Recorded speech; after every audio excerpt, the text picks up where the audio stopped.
hamda wan ni'mata laka wal mulk.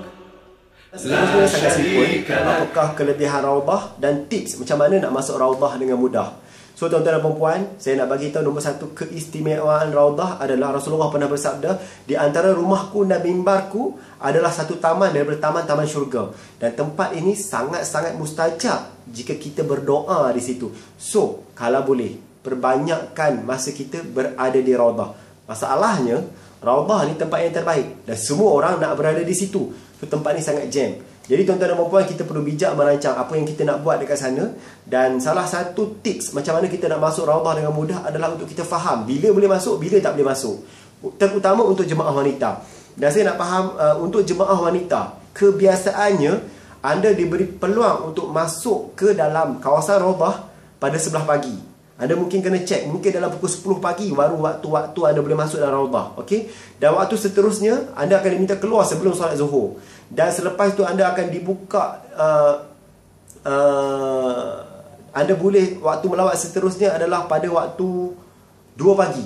Pada waktu pagi 2 pagi, kawasan Raudah akan mula dibuka untuk anda pergi ziarah. Dan benda ni tak ada masalah besar sangat untuk jemaah lelaki. Sebab untuk jemaah lelaki, kawasan Raudah ni sentiasa dibuka untuk kita pergi ziarah, untuk kita pergi beribadat dekat situ. Dan kalau boleh, kita perbanyakkan amal ibadat kita dekat Masjid Nabawi di dalam Raudah.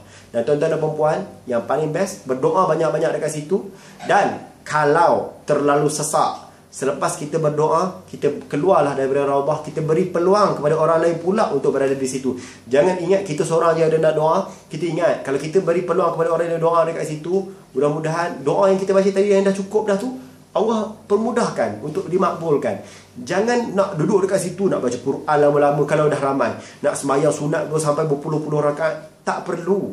Kalau ramai orang, kita ingat, kita nak doa dekat situ, orang lain pun nak doa juga. Kita kena ada rasa ihsan memberi kepada orang lain. Sebab bila kita banyak memberi, barulah kita akan banyak menerima. Dan saya nak kongsi gambar. Ini ada gambar-gambar yang saya nak anda faham.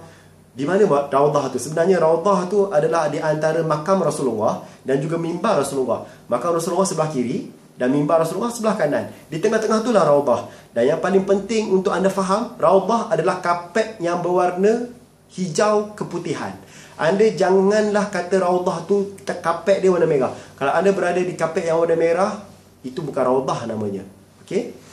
So, itulah tips dan kelebihan macam mana kita nak berebut untuk berada di Raudah. Mudah-mudahan kita banyak-banyakkan masa kita untuk beramal ibadat di kawasan Raudah, insya-Allah.